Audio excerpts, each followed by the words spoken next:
How to add Google location in a digital business card in Canva. Hello, hope you're doing good. I'm your host Jason.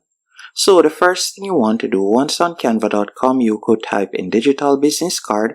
Then from there you'll see numerous templates that you can choose from. The template that I chose to edit was this one.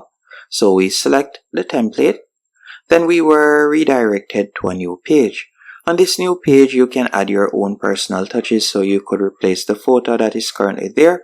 So you could select the photo, then go over to the left-hand menu option and upload, and then drag and replace it with your photo. You can also edit the name. You could change the name.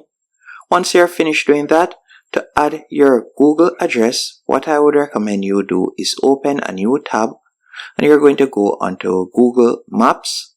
Once on Google Maps, from there you can enter in your address or the business address, better yet.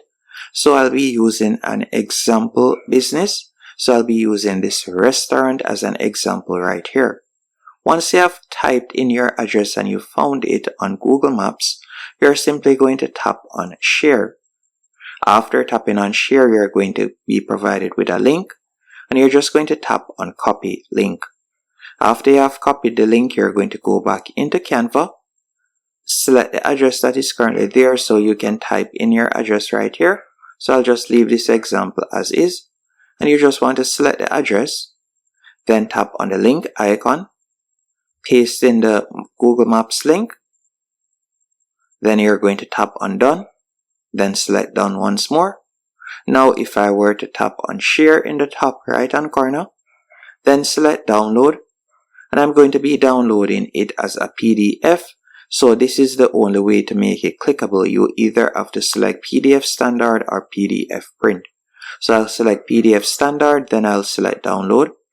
Once it has been downloaded, I can open it up, and if I were to tap on the address, it will automatically redirect me to that address on Google Maps. If you have any questions, let me know in the comment section, and thank you very much for watching.